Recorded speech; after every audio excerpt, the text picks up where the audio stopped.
자, 오늘 함께 읽은 말씀을 통해서 회복된 헌신이라는 제목으로 함께 은혜를 나누겠습니다. 제목 한번 따라해 보실까요? 회복된 헌신. 자, 우리가 지난 시간 느헤미야서 이제 이 성벽 완공 이후 회복된 공동체의 그 여정이 점점 강도를 더해가면서 오늘의 말씀은 거의 이제 정점에 이르는 그런 대목이라고 할 수 있겠습니다. 그게 바로 언약갱신이라고 불리는 내용이죠. 그래서 그들이 하나님 앞에 일종의 서약 내용이죠. 이렇게 살겠습니다 라고 하는 것에 그 당시 사회 지도자급 되는 84명의 리더십들이 각각 자기의 이름에 친필 서명을 하듯 그렇게 단호히 결심을 하였습니다. 말로서가 아니라 삶으로서 지도력을 발휘하는 것, 이게 참 귀감이 되는 모습이죠.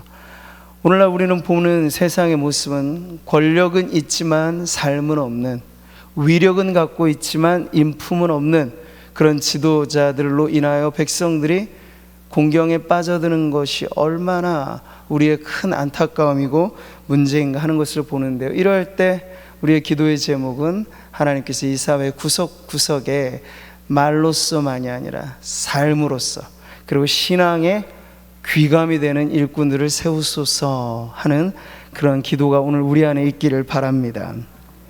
근데 단지 지도자들의 결단만이 아니었습니다.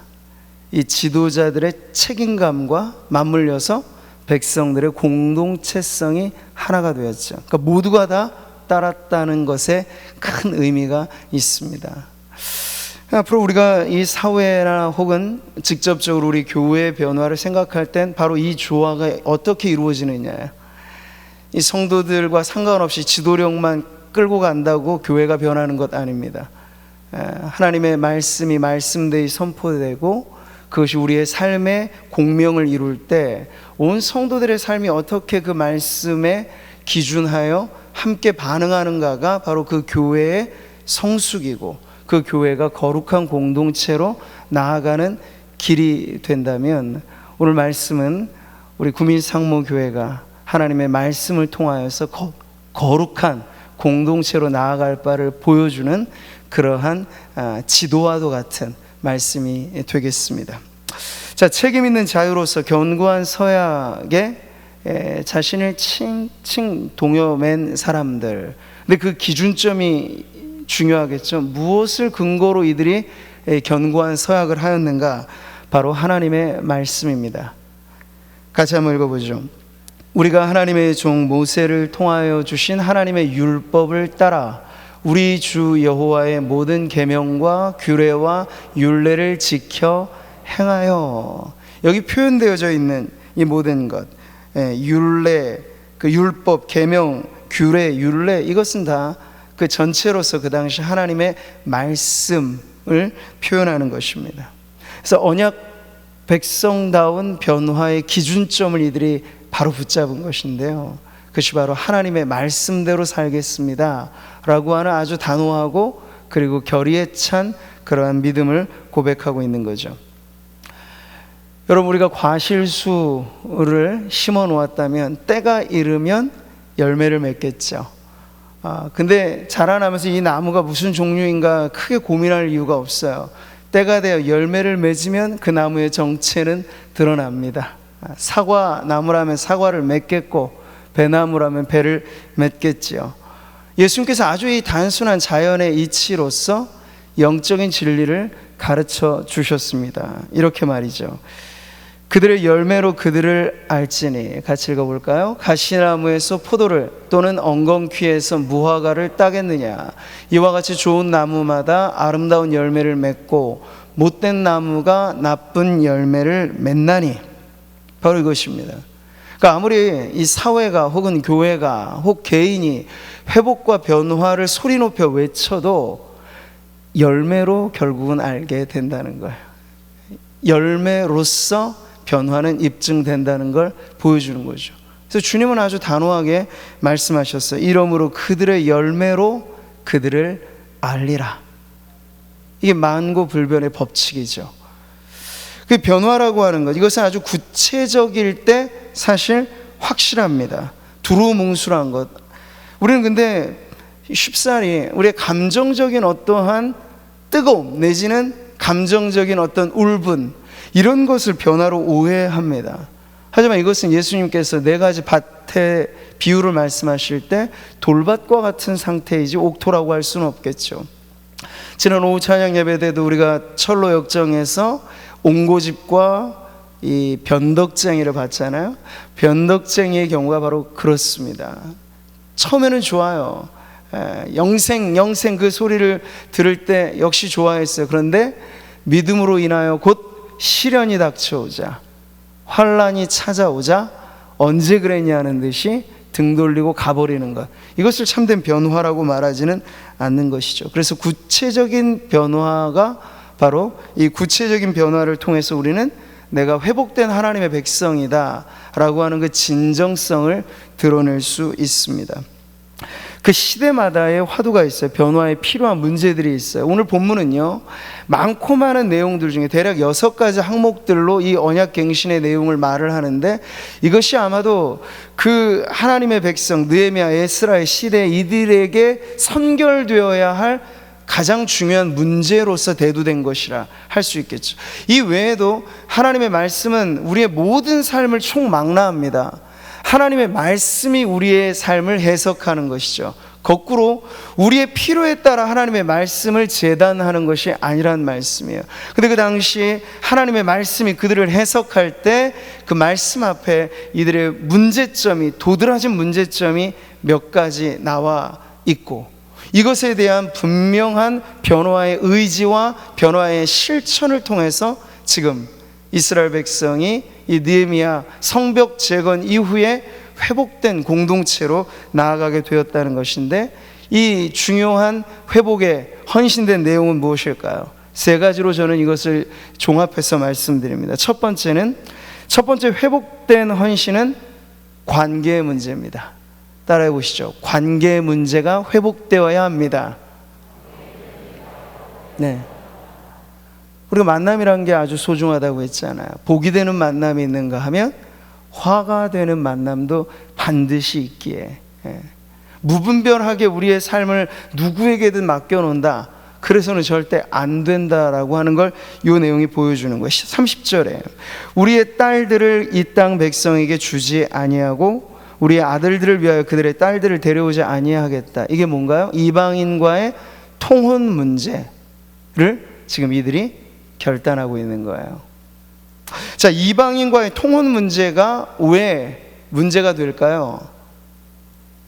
그냥 만약 이 세상의 기준대로 집안끼리 이 어떤 밸런스가 맞고 외모가 서로 호감을 갖고 성격도 그럴싸하게 맞으면 됐지, 왜 뭐 유대인이냐 이방인이냐 이런 차이를 두는 것일까? 까다롭게 생각을 하면 이게 도통 이해가 안 되는 분들이 있을 수 있어요. 근데 여기는요, 단순히 그들이 이방인이냐 유대인이냐에 대한 어떤 육신적인 문제가 아니고, 이방인들 안에 자리 잡고 있는 이방 신들이, 이방 종교가 곧 하나님 외에 다른 신을 내게 두지 말지라고 하는 첫 번째 계명을 어기게 만드는 아주 분명한 요소가 이 이방인과의 통혼의 관계 속에 있기 때문에 이것을 금지하는 것이에요. 신명기 말씀으로 가져와서 이것을 읽어보면 이렇습니다. 같이 읽어보죠. 또 그들과 혼인하지도 말지니 내 딸을 그들의 아들에게 주지 말 것이요 그들의 딸도 내 며느리로 삼지 말 것은 그가 내 아들을 유혹하여 그가 여호와를 떠나고 다른 신들을 섬기게 함으로 여호와께서 너희에게 진노하사 갑자기 너희를 멸하실 것임이니라. 대부분 이렇다는 것. 물론 우리는 이따금 성경 안에 기적 같은 역사들을 봅니다. 이 룻과 같은 이방 여인이 있고 라합과 같은 이방 여인이 없는 것은 아니에요. 근데 우리가 그 특정한 경우를 가지고 일반화시키면 큰 코 다친다는 게 바로 이 말씀에 나와요. 대부분의 경우는 역전도가 됩니다. 역전도가 되는 거야. 이걸 우려했기 때문에 하나님이, 다름 아닌 하나님이 그러지 말아라 그 말씀을 하신 거예요. 여러분, 성경 인물 중에 가장 인간의 지혜에 돋보였던 인물이 누굽니까? 솔로몬이죠. 근데 솔로몬은요, 다윗과는 다른 최후를 보여줍니다. 그의 말로는 아주 비극적으로 매듭짓는 걸 보게 돼요. 왜 그랬을까요? 이방 여인들을 무분별하게 아내 삼는 일을 그가 자행했기 때문에. 그 당시 왕의 권력이라고 하는 걸 내세우는 방식 중에 하나로 솔로몬은요, 많은 처첩을 거느렸어요. 자그마치 700명의 후궁을 드리고요, 그리고 300명의 첩, 1000명에 가까운 처첩을 거느리는데, 이게 그냥 인간적인 탐심만으로 그랬던 걸까요? 그러지 않아요. 이방 나라와의 정략적인 결혼을 수없이 많이 했던 거예요. 그것을 통해서 나라를 부강하게 하고 자기의 이 왕위를 견고하게 하려고 하는 어떤 계획이 있었겠죠. 그런데 여러분, 성경은 그런 솔로몬의 인간적인 지혜의 끝이 좋지 않았다는 걸 우리들에게 경고로 보여줍니다. 같이 읽어보죠. 솔로몬의 나이가 많을 때 그의 여인들이 그의 마음을 돌려 다른 신들을 따르게 하였으므로 왕의 마음이 그의 아버지 다윗의 마음과 같지 아니하여 그의 하나님 여호와 앞에 온전하지 못하였으니. 그래서 여러분, 이스라엘이 통일 왕국 시대는 딱 3대에 걸쳐서 끝나버리잖아요. 사울, 다윗, 솔로몬 때까지. 그 아들 르호보암, 여로보암으로 가면 쪼개져 버리는 거예요. 근데 거기에 결정적인 문제를 누가 야기시킨 거죠? 솔로몬이 그 문제의 앞자리에 있는 거예요. 이 통혼의 문제를 가벼이 여겼던 그 문제가 있던 것이죠. 결혼이란 무엇인가요? 남자와 여자가 만나서 둘이 하나 되는 것이죠. 근데 이게 단순히 육체적인 연합만을 의미할까요? 아닙니다. 영적인 연합이에요. 영적인 연합이기 때문에 이 문제가 매우 중요하다는 거예요. 그냥 관심과 혹은 배경과 혹은 조건과 이런 것만으로는 안 되고, 영적인 연합으로서 예수를 믿는 남자와 예수를 믿는 여자가 둘이 하나 되는 것을 하나님께서 기뻐하신다는 것은 예나 지금이나 변함없는 하나님의 기준인 줄 믿습니다. 너희는 믿지 않는 자와 멍에를 함께 매지 말라. 의와 불법이 어찌 함께하며 빛과 어둠이 어찌 사귀며 그리스도와 벨리알이 어찌 조화되며 믿는 자와 믿지 않는 자가 어찌 상관하며 하나님의 성전과 우상이 어찌 일치가 되리요. 여러분, 믿지 않는 사람과 아예 사회적인 관계 교제를 나누지 말라는 얘기가 아니에요. 결혼과 같은 아주 결정적인 연합에 있어서 매우 심사숙고해야 된다는 거예요. 이런 점에서 아브라함, 믿음의 조상, 우리들의 여전히 모델이 될 수 있습니다. 그가 아들 이삭의 결혼 문제를 두고 고생스러운 길을 택하잖아요. 자기의 가장 충성스러운 종을 보내다가 머나먼 길 자신의 동족에게로 가서 이삭의 아내감을 찾아오라고 그가 그 일을 결행한 것은요, 아브라함의 믿음 안에 이삭이라고 하는 자신의 자녀 때 신앙의 가문을 세워나가는데 이것은 매우 중요한 문제로 여겨졌기 때문에 믿음의 조상 아브라함은 이 선택의 우선순위를 뒤로 미루지 않았다는 거예요. 여러분, 물론 결혼이란 문제가 신앙 하나만 가지고 된다, 그건 또 너무 극단적인 문제겠죠. 성격도 맞아야 되고 집안의 어떤 그런 부분들도 안 볼 수는 없죠. 장래와 미래, 어떤 취미, 공통의 관심사, 호감, 이런 것들이 왜 필요 없겠습니까? 근데 여러분, 주객에 전도되지 말아야 된다는 건 바로 이런 것이에요. 가장 중요한 기준을 뒤로 빼고 그보다 덜 중요한 둘째, 셋째 기준을 앞세워다가 대략 나이가 들고 이제 결혼을 하기는 해야겠으니 신앙 좋은 청년 만나기가 요즘에는 하늘의 별을 따듯이 너무 어려워지니까 이제는 어쩔 수 없다. 그래서 2순위, 3순위의 기준만 대략 맞으면 신앙의 문제는 나중에 어떻게 되겠지. 이게 가장 위험한 결정이 될 수 있다는 거야. 반대로 가장 중요한 신앙의 기준이 우선해서 맞는다면 여러분, 2순위, 3순위의 문제는 사실 조정 가능하다고 볼 수 있어요. 조정 가능. 그 중에 제가 생각하기에 제일 나중에 순위로 가야 될 게 뭘까요? 경제입니다. 근데 오늘날 너무 안타까운 건 청년들이 경제의 기준을 가장 최우선에 두어서 먹고 사는 게 너무 힘들고 직장 어렵고 모든 게 힘드니 경제라고 하는 기준에 맞춰 포기해 갈 때 결혼 포기, 자녀 출산 포기, 이 모든 포기의 기준이 경제에 맞춰져 있다는 게 우리의 안타까운 현실이죠. 옛날 어땠습니까? 그냥 밥상 하나에 수저 세트 하나만 있고 그러면 신접살림 차린다고 생각했어요. 그런데도 그러한 가정에 불행하다 누가 말할까? 그렇지 않아요. 조금씩 서로 늘려가는 기쁨을 가지고 알콩달콩 살아가면서 가정을 이룬 게 여기 우리 어르신들의 부모 세대 아닙니까? 그런데 문제는 왜 다음 세대 자녀들에게는 야, 나는 이렇게 고생했으니까 너는 번듯한 집안 만나고 너는 번듯한 배우자 만나라. 아, 좋아요. 그런 사람 만나는 것도 복이겠죠. 그런데 신앙의 우선순위가 예수 믿는 부모들에게도 2순위, 3순위가 돼버리면 자식을 영적인 불행의 한복판에 던져버리는 결정을 하는 것이라 하는, 아브라함 같았으면 하지 않을 결정을 오늘날 신앙이 있노라 말하는 부모들이 한다는 것은 우리의 죄라고 볼 수 있겠고, 결혼 당사자인 청년들에게 있어서는 더더군다나 세상의 기준에 조율하지 말고 믿음이 있고 서로의 관심이 맞고, 제 눈의 안경이라고 우리가 말을 하니까 서로가 다 호감이 가면 짝이 맞아지는 거예요.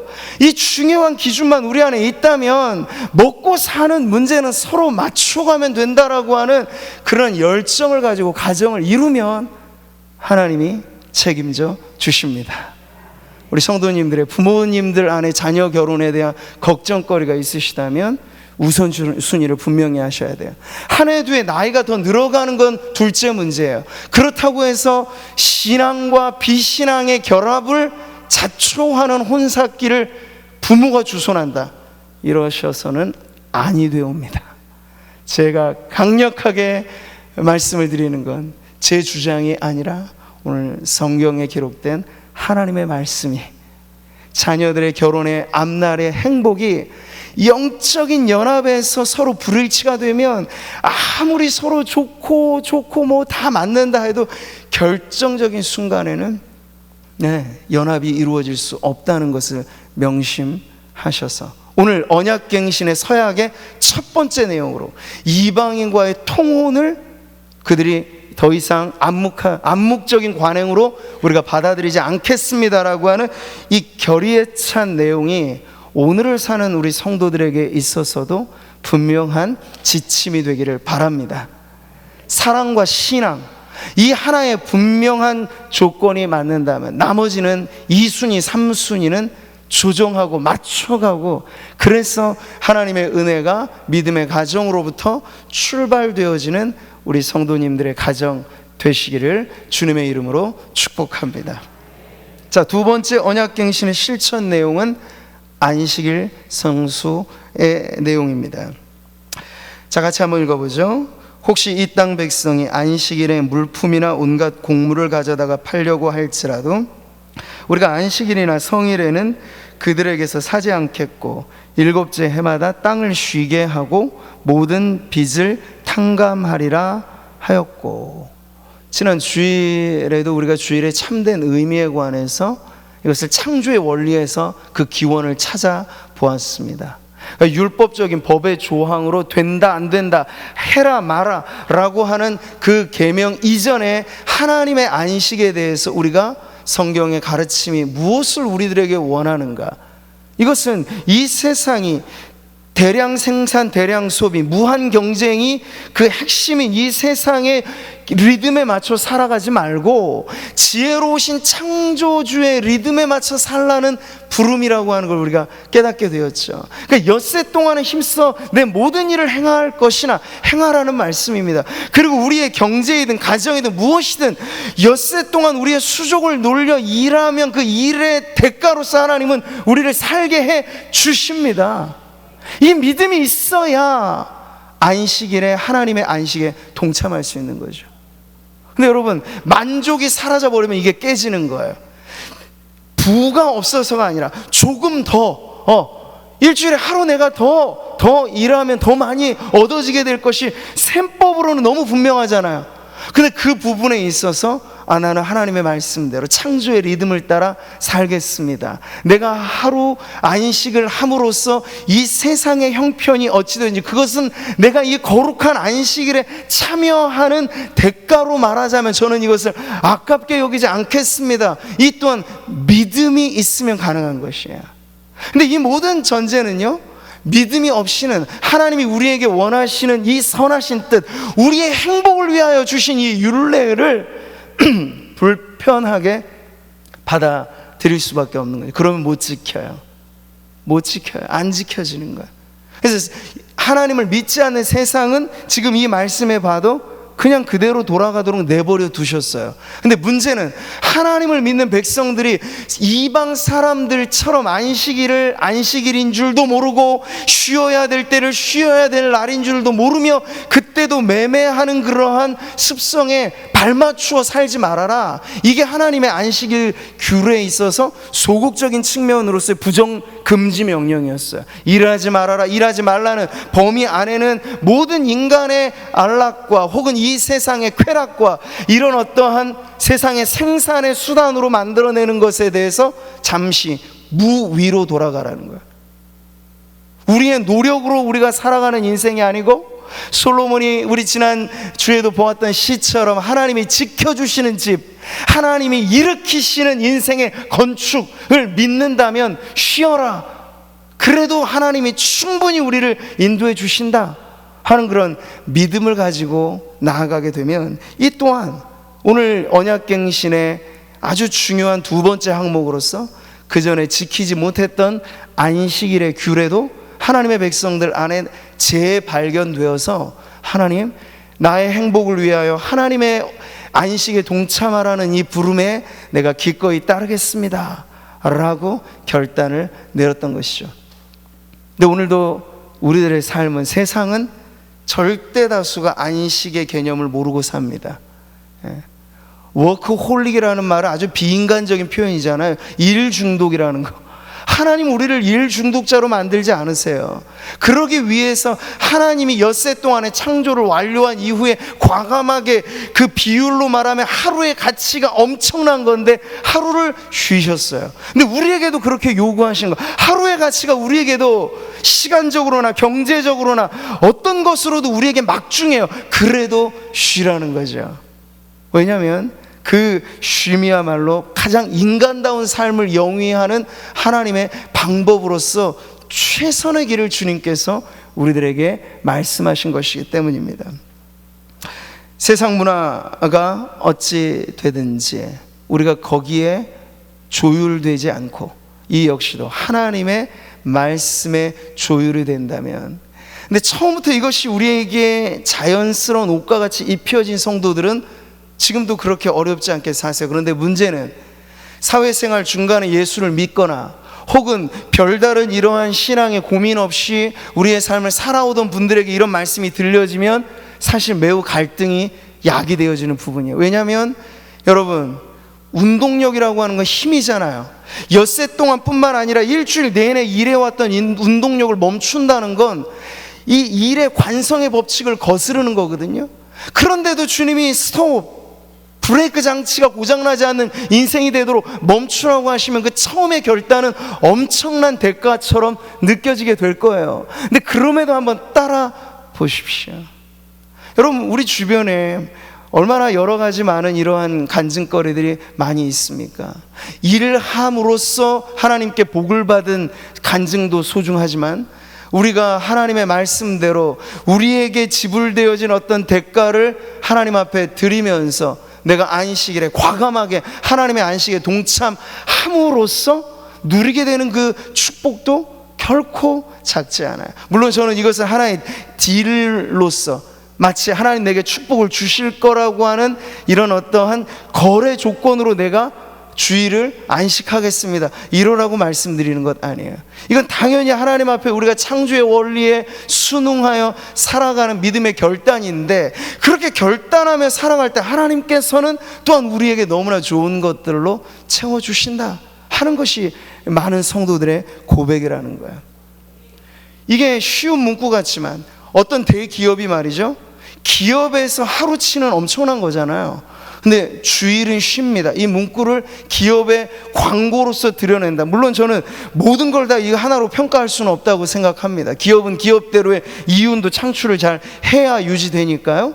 근데 예수 믿는 기업가로서 자신이 거느리는 모든 사원들의 안식까지도 보장하기 위해서 기업이 하루를 쉰다는 건 어마어마한 막대한 손실일 수도 있겠는데 주일을 쉽니다 라는 것을 하나의 사훈으로 그 회사의 이념과도 같이 그렇게 내건다는 것 자체가 엄청난 메시지가 될 수 있다라는 것이죠.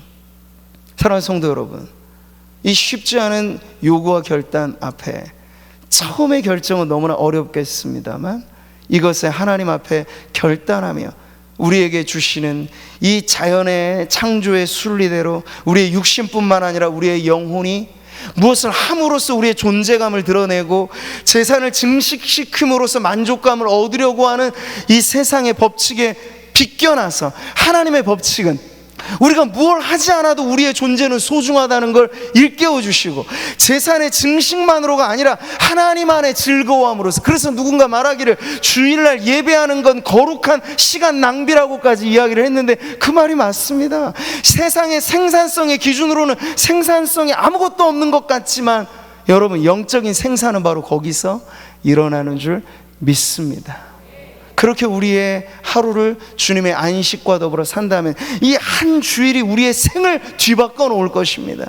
그래서 제가 지난 주일에도 말씀드렸잖아요. 서구적인 가치관은 이게 다 깨어져 버려서 그냥 친탕이라고 나중에 몇 개월간을 휴일 문화로 바꿔가요. 그때는 교회도 문 닫아요. 이게 기독교 국가라고 말할 수 있겠습니까? 세상에 전복된 이 국가의 모습이 이렇게 다 노는 주의로, 노동의 신성함이나 안식의 신성함이 다 깨어져 버려서 그냥 일하는 일 중독자 아니면 친탕 노는 놀이 중독자로만 만드는 이 세상의 길에 우리가 가는 것이 아니라 하나님이 우리에게 일주일을 너무나 소중하게 설계해 주신 대로 엿새 동안 힘써 일하십시오. 몸에 땀이 나고 몸에 모든 것이 진액이 소진될 정도라도 우리가 육체 노동을 하고 그리고 우리의 회사에서 일들에 착실하게 일들을 하면 하나님은 우리의 생계를 책임져 주실 겁니다. 그리고 나서 이 하루의 아름다운 날을 주님 앞에 안식함으로 하나님, 이 일주일이 내 생체의 리듬을 회복하고 내 영적인 리듬을 회복해서 하나님 앞에 기쁘고 즐거운 매 주일의 삶을 여러분이 1년에 52번 선물로 받는다고 생각해 보시면 나중에 우리의 이 모든 건강이 깨어지거나 혹은 영적인 밸런스가 깨어져서 천만금을 줘도 회복되지 않을 우리의 영적인 건강은 바로 이 주일을 어떻게 보내느냐에 따라 우리들에게 주어지는 축복이 되는 줄 믿습니다. 오늘 이 두 번째, 전에 없던 것이 아닌 그들이 잊어버린 명령, 그들이 잃어버린 축복을 지금 다시 되찾은 이 모습처럼 오늘날 우리 성도님들에게도 주님은 이 주일의 값지고 소중한 의미를 우리들에게 선물같이 주셨는데 이 주일에 내가 무엇에 힘쓸까? 하지 말아야 될 명령보다 더 중요한 건 해야 될 명령인데 내가 이 주일을 어떻게 하나님의 안식에 동참할까라고 고민하며 기도하면 이 주일은 우리에게 환상적인 은혜의 날이 되는 줄 믿고 오늘 우리도 잃어버린 안식일, 잃어버린 주일을 되찾는 축복이 넘쳐나기를 바랍니다. 자, 마지막 세 번째, 언약갱신의 구체적인 변화는 물질의 영역에서 나타납니다. 한번 따라해 보겠습니다. 물질의 삶이 변해야 영적인 삶이 변합니다. 아마 이것이 좀 바꿔서 들려지는 분들도 있을 거예요. 목사님이 왜 영적인 걸 우선으로 두지 않고 물질적인 걸 이야기하실까? 물론 당연히 중요한 건 영적인 것이겠죠. 그러나 삶의 우리의 변화는요, 지금 이 물질의 사용의 문제들이 어떻게 변화하느냐에 따라서 기본 우리가 가지고 있는 신앙이 더 견고해지거나 그렇지 않느냐에 오히려 더 큰 영향을 주고 있기 때문에 저는 순서를 좀 바꾸어서 말했을 뿐입니다.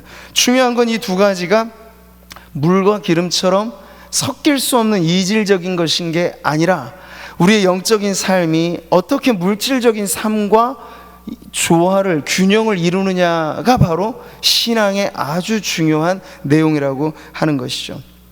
그런 점에서 이 세 번째 헌신의 변화는 여러 가지 내용들을 사실 담고 있습니다. 성전 기금에 대한 헌신, 그리고 첫 예물로 드리는 이 감사, 11조의 문제, 그리고 성전 곳간을 채우는 이 네 가지 세부 항목이 다 이 안에 포함되어 있어요. 근데 하나의 공통된 큰 주제는 물질 영역에 있어서 하나님의 백성들의 구체적인 이 회복의 헌신이 일어났다 하는 것을 지금 보여주고 있는 거죠. 32절 같이 한번 읽겠습니다. 시작.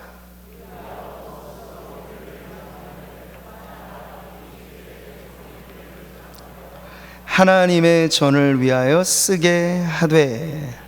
자, 하나님의 전, 곧 성전에서 쓰여지는 제사, 제물, 진설병을 포함해 이 번제에 드리는 나무 땔감까지 아주 구체적인 내용이 지금 이 안에 다 담겨져 있습니다. 근데 중요한 원리는 무엇이냐면요, 모세를 통하여 광야의 성막이 지어질 때와 이어서 이스라엘 역사 가운데 여러 성전 시대가 있어 왔잖아요. 지금은 스룹바벨 성전 시대로 넘어왔어요. 근데 그때 당시에도 하나의 공통점은 성전의 건축이 하나님의 백성들의 자원 예물을 통해서 지어졌다 하는 점이고, 성전에 유지되어지는 모든 것도 이스라엘 백성들, 하나님의 백성들의 자원함을 통하여 유지되었다, 이것을 지금 크게 보여주고 있는 것입니다. 그래서 오늘 본문의 마지막 구절이 이것을 이렇게 표현하죠.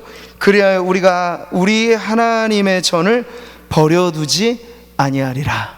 바로 이거였어요. 여러분, 학계 말씀을 읽어보시면 그 당시 시대는 스룹바벨 성전 재건 시대였어요. 근데 몇십 년간 성전 재건이 중단된 어려움이 생겼습니다. 왜 그랬을까요? 우리도 공감하는 문제, 그 당시 귀한민들이 가지고 있으면 얼마나 많이 가지고 있었겠어요? 그래서 다들 이구동성, 목구멍이 포도청이다, 우리 먼저 좀 먹고 난 다음에 좀 하자, 그런 이유로 자신들의 판벽한 집을 짓는데 우선순위가 바뀌고 성전은 나 몰라라 하는 현상이 몇십 년간 방치된 채로 이어졌던 거예요. 근데 그럴 때 다시 하나님께서 감동의 물결을 주시니까 그게 학계 선지자 시대에 일어난 부흥이었어요. 그랬을 때 그들이 뒤바뀐 우선순위에 대해서 하나님의 말씀으로 깨달음을 받고 다시 우리가 하나님의 전에 대한 열심을 갖고 오늘 이 표현처럼 하나님의 전을 버려두지 말자, 방치해두지 말자, 이런 열심을 가졌을 때 성전은 성전답게 지어지고 성전은 성전답게 유지된다 하는 걸 지금 보여주는 거죠. 여러분, 요한복음에서 예수님의 성전 청결 사건이 나오잖아요.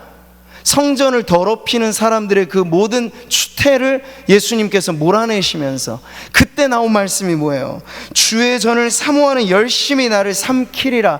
예수님, 그분은 누구셨는가? 성전을 사모하는 열정가였다고 말씀을 하고 있어요. 이때 예수님은 과감하게 성전 청결에 거룩성을 두고 이 열정을 표현해 내셨다면, 지금 느헤미야 시대에 나와 있는 이 기록은 성전의 피로를 채우는 것으로서 성전을 사모하는 열정을 드러낸 일단의 백성들을 우리들에게 보여주고 있는 거죠. 그러니 우리가 성전을 사모합니다 라고 하는 그 믿음의 고백은 하나님의 백성이 함께 모여 예배하는 이 예배당을 포함한 이 모든 것 안에 성도들의 열정. 그래서 저는 늘 생각하기를, 우리 본관이 지어졌을 때 성도들의 그 피땀 어린 섬김, 실제로 우리가 요즘에야 교회 건축할 때 성도들이 육체 노동까지 하는 경우는 요즘에 많지는 않습니다. 근데 예전에 어떻게 하셨어요? 시멘트 공구리 하고 벽돌 나르고 헌 물건 막 버리고 하는 모든 일에 성도들이 물질뿐만 아니라 몸으로도 헌신해서 이런 아름다운 전이 지어진 거예요. 저는 앞으로도 우리 교회가 하나님의 은혜와 또 때가 되어 무언가 변화가 필요하면 원리는 동일하다고 생각해요. 마른 행주 짜듯이 쥐어 짜서 될 문제가 아니고, 하나님의 은혜가 성도들 안에 넘쳐나면 성전이 지어지는 건 여러분, 인간적인 방법보다 훨씬 빠르게 완공되어지는 줄 믿습니다. 세상의 건축물들은 그렇지 않잖아요. 정확하게 수지타산이라는 원리 원칙에 따라서 지어지고 완공되지만 성전은 그렇지가 않아요. 하나님이 당신의 백성들의 마음에 감동의 물결을 일으켜 주시면, 여러분, 출애굽한 이스라엘 백성들이 무엇 많이 가지고 있어서 그 광야 시대에 성막을 지었겠습니까? 근데 그때 기록을 보니까 모세가 나중에 가서는 손짓을 하면서 더 이상 가져오지 마십시오, 너무 많아서 이제 걱정일 지경이라고까지 할 정도로. 어떻게 이게 가능한 겁니까? 주의 전을 사모하는 열성이 성도들의 마음 가운데 넘쳐나면 이 일들은 일어나는 줄 믿습니다. 교회가 새롭게 무언가를 큰 건물을 짓는다 이런 문제만이 아니라 교회에 하는 모든 사역이 사실 우리들에겐 그렇습니다. 선교를 하고 전도를 하고 구제를 하고 교회가 하는 이 중요한 모든 사역들은 성도들의 헌금을 통하여서 이루어지는 바, 성전이 유지되고 성전의 사역이, 거룩한 사역이 이와 같이 이루어진다고 믿을 때 우리는 이것이 어떻게 쓰여지는가에 대해 성도님들이 고민하고 걱정할 문제는 사실 아니에요. 이건 하나님께 바치는 것이고 하나님의 뜻대로. 그래서 제가 매 예배 시간대마다 봉헌 기도하면서 올바르게 기도한다는 내용은 저는 이것이라고 믿어요. 쓰여지는 곳이 인간의 욕망과 혹은 사람의 관심거리가 아니라 하나님의 나라를 위하여, 하나님의 뜻을 위하여, 하나님의 영광을 위하여 이 물질이 쓰여지게 해달라고 기도하잖아요. 봉헌된 물질은 하나님이 그 뜻대로 쓰십니다.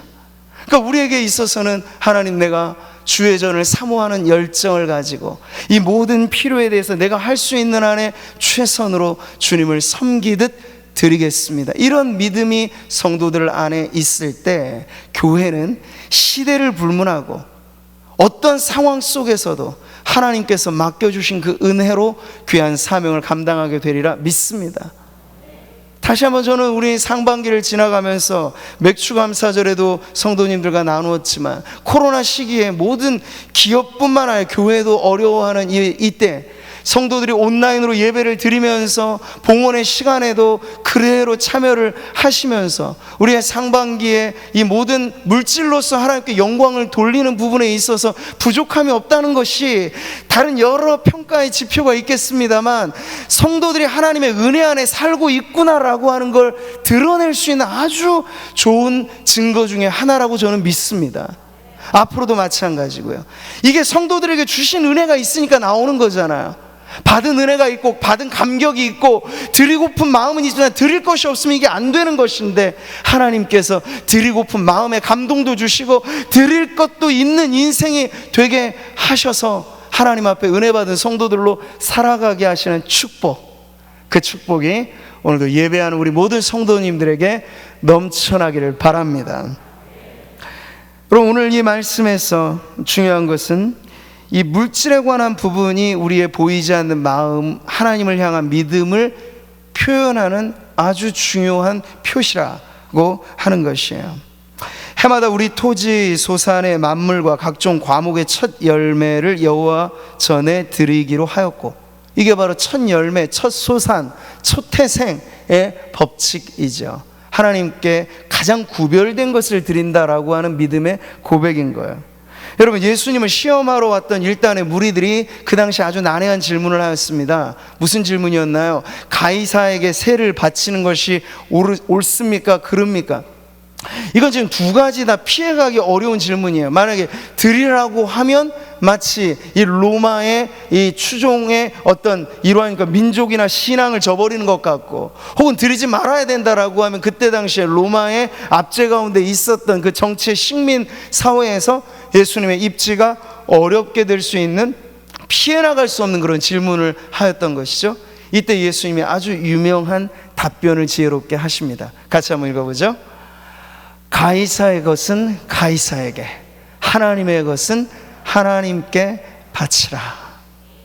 예수님 아주 지혜롭게 답변하시는, 그때 데나리온이라고 하는 로마의 화폐 동전에는요, 가이사의 흉상이 새겨져 있고 그 밑에 이런 글귀가 쓰여져 있어요. 거룩한 아우구스투스의 아들 디베리우스 가이사. 그래서 예수님께서는 이 동전 자체가 이 가이사가 자기를 위해 만든 것이니 그 세금을 바치는 문제에 있어서 예수님은 크게 부정하지 않으시는데 우회적으로 이렇게 답변을 한 거예요. 그 가이사의 것 가이사에게 줘라. 근데 예수님은 그걸로 끝나지 않고요, 이들은 묻지도 않은 더 중요한 가르침을 뒷부분에 하셨어요. 그게 뭔가요? 하나님의 것은 하나님께 바치라. 그 당시 사람들은요, 이 세속 사회에서 가이사 세금 문제에는 안달복달했어요. 세상 사는 이 속에는 아주 빠삭해서 이게 어떻게 해야 우리에게 득이 되고 실이 되는지를 알았어요. 근데 이 문제에만 예민했던 사람들에게 예수님은 허를 찌르는 답변을 하는 거예요. 근데 여러분들이요, 여러분 이런 관심이 있습니까? 라는 듯이 하나님의 것에 대해서 여러분 알고 있습니까? 하나님의 것을 하나님께 돌리는 삶을 살고는 있습니까? 이런 그들은 전혀 예상하지 못했던 답변을 듣게 된 거예요. 여러분, 이럴 때 예수님께서 말씀하신 하나님의 것, 이것이 무엇입니까? 우리가 만왕의 왕으로 믿는 하나님이 이 세상의 어떤 왕의 권력보다 작다면 모를까?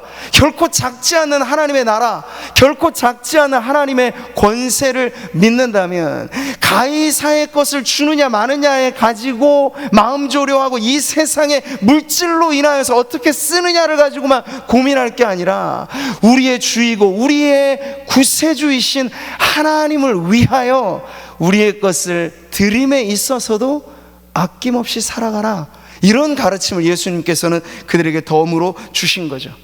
그래서 자칫 이분법적으로 이해하기 쉬운 그러한 삶이 아니라 신앙하며 산다는 것은 이 세상의 물질과 피로에만이 아니라 이 물질과 이 세상의 것을 가지고도 하나님의 일을, 하나님의 나라를, 하나님의 영광을 위하여 하나님께 바치고 드리는 삶을 사는 것이다 라는 가르침을 지금 주고 계신 거예요.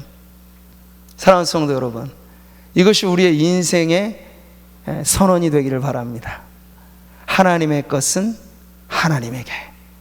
같이 한번 우리 자신에게 힘차게 한번 외쳐볼까요? 하나님의 것은 하나님께 드립시다. 할렐루야. 세계와 거기에 충만한 것이 내 것이미로다. 이게 하나님의 것이에요. 그러니 여러분, 청직이 된 성도의 삶의 고백은 이 결론까지 도달하면 답은 하나예요. 하나님, 내 것은 아무것도 내 것이 아니고 내 것은 주님이 내게 맡겨주신 것이며 내 것은 하나님의 영광을 위해 쓰라고 맡겨주신 것인 줄 믿습니다. 이게 청직이 된 삶이라고요. 여러분, 이 신앙의 해결이 되면 요즘에도 많은 성도들이 11조의 문제를 가지고 고민하는 경우를 많이 봅니다. 신앙의 문제에 있어서 아직 이게 신앙이 해결되지 않으면 11조 문제는 당연히 해결이 안 돼요. 근데 신앙의 문제 가지고 해결이 안 된 걸 가지고 자꾸 11조로, 이게 옛날 구역의 율법이고 지금은 필요 없는 부분이라 옛날에는 레위인들에게 그들의 생활 수준으로 들었던 건데 지금은 그러지 않지 않느냐, 이런 여러 가지 얘기를 하면서 11조의 문제를 피해가려고 하는 시도들이 교회 밖에 아니라 교회 안에서 많이 일어나고 있어요. 근데 저는 이 부분에 대해서 다른 여러 설명을 할 수도 있겠습니다만 간단히만 짚고 넘어가면, 이 존 파이퍼라고 하는 아주 복음주의 목사님으로 훌륭한 분이 계신데 그분이 한 번은 이런 부분의 설교를 하신 적이 있어요. 그리스도인에게 11조는 과연 명령된 것인가? 이거 아주 이 요즘으로 말하자면 논쟁적일 수 있는 그러한 주제인데요, 그분은 담대하게 이렇게 외치더군요. 형제자매들이여, 왜 우리가 더 적게 하려 합니까? 그러니까 해야 하나요? 라고 말하는 사람은 처음부터 잘못된 것입니다. 새 언약 안에서는 모든 것이 더 크게 드려질 수 있습니다. 할렐루야. 이게 부담 아닌 여러분에게 축복으로 들려지기를 바랍니다. 그래서 저는요, 11조의 원리도 저는 절대 딜이라고 생각하지 않으셨으면 좋겠어요. 11조는 축복의 열쇠니까. 옛날에 우리는 그렇게들 받았어요. 근데 아니요, 11조는 하나님 앞에 마땅히 드려야 될 거예요.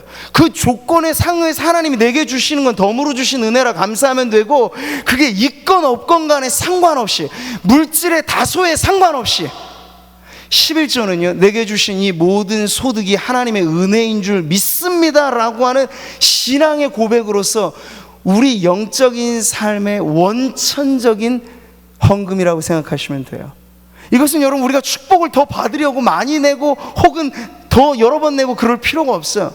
11조에 관해서는 고민하지 않고 하나님의 것을 하나님께 드립니다 라는 심정으로 주님께 바치는 성도님들이 되시기를 축복합니다. 그런데 지금 이 존 파이퍼 목사님 우리에게 도전을 하고 있는 거예요. 옛 언약의 시대에는 애누리 없이 11조라고 하면 그들의 충성서약이 다 됐다고 한다면, 새 언약의 시대는 어떤 시대입니까? 예수님이 나 위에 몸 바쳐 죽으신 그 은혜가 감사해서 구원의 감격이 우리 안에 본물처럼 터져 나온다면, 주님 위에 바치는 나의 충성, 물질로 말하자면 왜 10의 1조로만 멈춰야겠어요? 10의 2조인들 못 드리고 10의 3조인들 못 드리겠습니까? 마음 같아서는 하나님 앞에 그렇게라도 나아갈 수 있는 게 오히려 새 언약의 시대라, 세상의 기준과는 역행하는 아주 중요한 메시지를 던져준 것이죠. 사랑하는 성도 여러분, 우리의 삶의 필요에 관한 한 하나님이 채워주십니다. 제가 누누이 말씀을 드립니다만, 먹는 것 사는 것 가지고 염려하지 말라고 하신 대로만 믿으시기 바랍니다. 우리 생계와 우리의 삶에 관한 한 주님이 책임져 주십니다.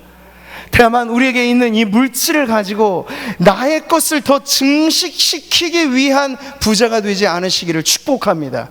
주신다면 하나님 10의 1조 아니 10의 2조인들 못 드리겠습니까? 더 드리고픈 것이 내 마음일 뿐입니다 라고 하나님께 축복을 구해보세요. 여러분, 그러면 하나님께서 하나님의 영광을 위하여 쓰겠다는데 그에게 많은 것을 맡겨주시지 않겠습니까? 이 세상의 부와 이 세상의 모든 것들이 지금 하나님을 믿지 않는 악인들의 손에 들어가 있으니 이 물질이 쓰여지는 곳에 죄가 생산되잖아요. 그런데 하나님의 백성들, 근실한 기업가들이 일어나고 자영업자들의, 우리 모든 성도들의 일터가 하나님의 은혜로 부강하여지고 넉넉하여진다면, 저는 그 결과로서 하나님의 나라를 위하여, 영광을 위하여 드리는 성도들의 그 삶 또한 귀한 열매로 맺어지게 되기를 바랍니다. 이럴 때 하나님께서는 요셉을 통하여 애굽의 흉년 시절에도 살 길을 내어주신 것처럼 성도들의 인생 가운데는 함께 하사 주시는 형통의 축복이 넘쳐날 줄 믿습니다. 거래하려 하지 마시고 믿음으로 드리십시오. 그러면 그 믿음에 하나님께서 축복하셔서, 우리는 거래적으로는 A를 주면 B가 올 거다, 아니요, 하나님께서 믿음으로 주님께 드리면 우리가 생각하지도 않은 것까지도 주시는 분인 줄 믿으시기 바랍니다. 솔로몬은 지혜만 구하였는데 하나님이 솔로몬의 그 믿음의 태도가 너무 마음에 드니까 구하지도 않은 건강과 부귀와 영화까지도 그에게 주신 것은 하나의 샘플인 거예요. 그러니 하나님 앞에 거래하지 마시고 믿음으로 이 모든 규례가 하나님의 영광을 위하여 우리에게 주신 바 명령이고 약속임을 믿어 하나님 앞에, 옛 백성들이 하나님 앞에 이렇게 언약에 갱신된 충성으로 나아간 것처럼 오늘을 살아가는 저와 여러분, 우리 성도님들에게도 이러한 삶으로 맺어지는 구체적인 열매가 가득 넘쳐나기를 축복합니다. 이제 말씀을 맺겠습니다. 오늘 제가 짧게 다루긴 했습니다만 느헤미야 본문이 다루고 있기 때문에 제가 말씀을 나눈 것이에요. 이게 아주 조심스럽거든요. 사실 목회자인 저에게도 물질 문제에 관한 메시지는 언제나 조심스럽습니다.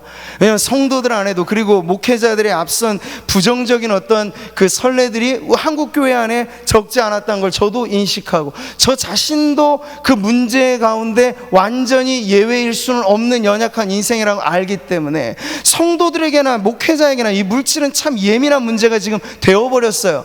그런데 우리가 하나님의 말씀을 기준으로 다시 돌아와 생각해보면 이건 전혀 예민한 문제가 아니고 우리 신앙의 아름다운 열매일 수 있고, 우리가 진정 예수 믿고 살아간다라고 했을 때 물질이 걸림돌이 되는 것이 아니라 디딤돌이 되고, 보이지 않는 우리의 신앙을 하나님 앞에 드려 보여지는 데 있어서 아름다운 열매가 된다는 이 확실한 말씀의 기준만 붙잡는다면, 우리 한국교회가 잃어버린 이 물질에 관한 올바른 기독교 신앙을 다시 되찾고, 잃어버린 안식일에 대한 올바른 신앙을 되찾고, 잃어버린 관계에 대한 기준을 다시 한번 되찾아 언약 갱신의 공동체로 거룩하게 변화되어지는 그 일에 저는 우리 구미 상모교회가 선두주자로 나아가기를 소망하고, 이 일에 저와 여러분의 한 사람 한 사람의 구체적인 변화와 결단이 주의 은혜로 있어지기를 주님의 이름으로 축원합니다.